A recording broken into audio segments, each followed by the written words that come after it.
La nouvelle vient de tomber. L'Albanie n'est plus un pays à majorité musulmane. C'est ce qui ressort du dernier recensement albanais. Qu'est-ce que cela signifie vraiment? Et pourquoi certains chrétiens tentent-ils de présenter la nouvelle de manière à montrer que leur religion moribonde est en plein essor? Décortiquons un peu les choses. Commençons par comprendre la structure religieuse traditionnelle de l'Albanie. Pendant des siècles, sous la domination ottomane, l'islam a prospéré dans le pays. L'Albanie compte une minorité chrétienne composée de chrétiens orthodoxes, de catholiques et de protestants. Toutefois, quiconque a eu des contacts avec des musulmans albanais sait que les Albanais sont pieux, travailleurs et qu'ils prennent leur religion au sérieux. Alors, qu'en est-il des nouvelles récentes? D'après les données du dernier recensement, il y a eu un changement notable. Les chiffres montrent que les musulmans représentent aujourd'hui environ 45% de la population.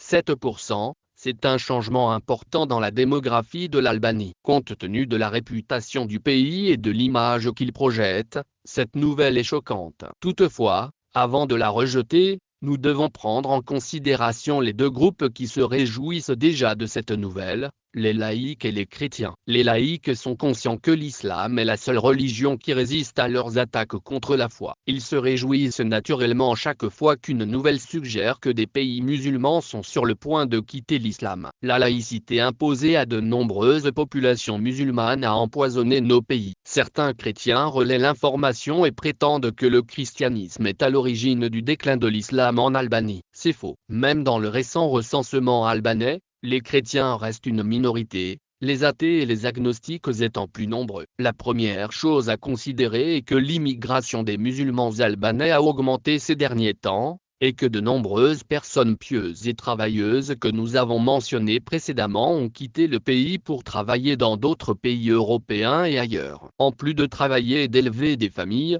ils ont également construit des mosquées hanafi qui sont très fréquentées. Récemment, j'ai visité l'une des plus anciennes mosquées de Toronto, la Société musulmane albanaise. Elle a été fondée vers 1957 et, lorsque j'y suis entré, j'ai été stupéfaite de voir à quel point la communauté était étonnante et accueillante. J'ai assisté à l'iftar, mais la nourriture était si bonne que je n'ai pas pu prendre de vidéo. Dans l'ensemble, l'expérience TOUI a été extraordinaire. Les gens étaient très accueillants. Je reviendrai certainement dans cette région. De nombreux Albanais, en particulier ceux d'origine musulmane, ont choisi d'immigrer à la recherche de meilleures opportunités économiques. Cela a entraîné une diminution de la population musulmane dans le pays. C'est une raison qui peut justifier le déclin de la population musulmane en Albanie. Il est clair pour quiconque s'est rendu en Albanie que l'islam est toujours bien vivant, malgré les tentatives de le détruire. J'ai été surpris de constater la diversité de la population et l'importance des Djumas. En sortant,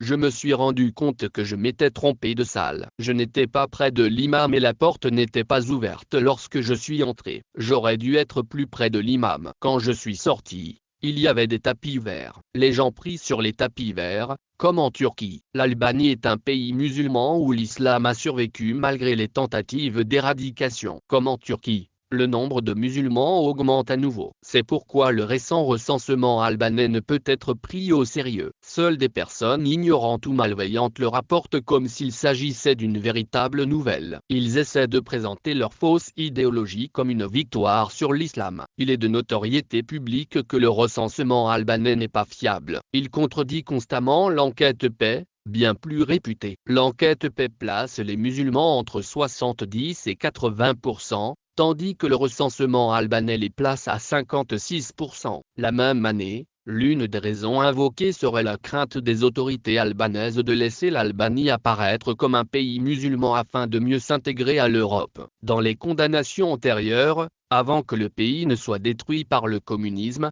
l'islam pesait en effet plus lourd. Si l'on peut supposer que le communisme a eu un impact sur les communautés musulmanes, les chiffres du recensement albanais ne correspondent pas à la réalité. Ces chiffres sont fiables, mais ils ne correspondent pas à la réalité de la croissance de l'islam en Albanie. En fait, les musulmans albanais ont critiqué le recensement et l'ont jugé très inexact. Il ne fait aucun doute que les Albanais méritent leur réputation de fermeté. Malgré le poison communiste et laïque, le doyen revient en Albanie, et il ne faudra peut-être pas attendre longtemps avant que l'islam ne devienne politique en Albanie. Le pays sera critiqué par l'Occident, tout comme la Turquie est critiquée pour avoir tenté de faire revivre l'islam.